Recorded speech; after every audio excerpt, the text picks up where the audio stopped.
everybody. Welcome. We are at the coolest dog store. Oh, I shouldn't say dog. Pet store, I know. I'm a dog guy. Okay, I can't help it. WAG on Davis Islands. Jenn Fadal, her place, pet lifestyle expert. Good to see you. Thank you. Good to have you. I was asking you about this. How many years you've had the store, had the place? 5.5. We did a story here. Jason, remember? Our first week. First week they opened. First week. You were the first one here. And look at it now. And it's grown a lot. Looks bigger, better than it even did back then when you first opened. Thank you. Congratulations. Thank you.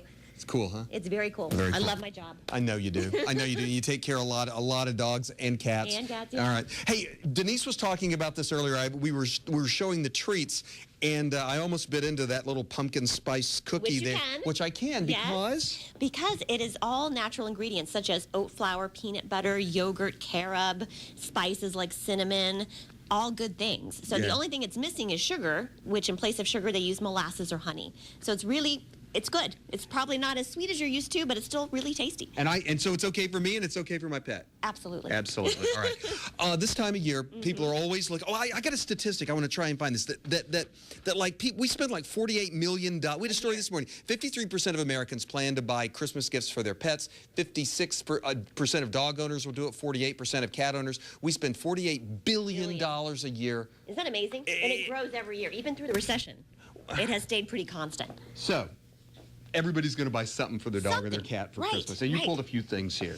Yeah, I did. I mean, you can always get the traditional, like Hanukkah toys or Christmas toys. There's a ton of them out there, soft, chewy, what have you. There's a great selection. If you have a smart dog or if you want to really make your dog think, there are a couple of good toys. Let's make the assumption everybody thinks they have a smart dog. Yes, right? well, and they all are. They all can be. So there's some toys where you can like hide the ball in the square and the dog has to actually pull the toy out, or hide their kibble in the kibble nibble.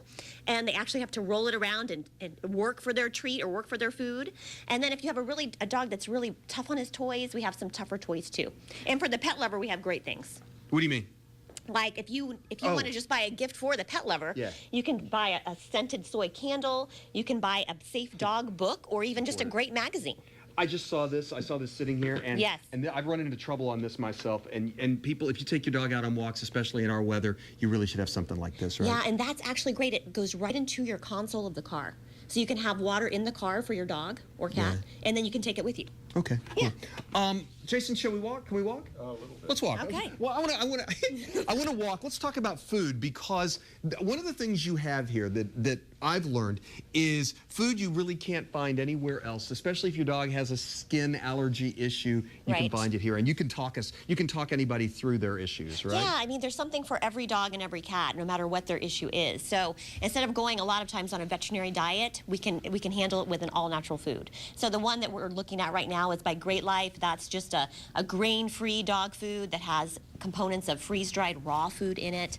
So it's great. It makes the coat shiny. It just makes the overall health of the dog or cat better.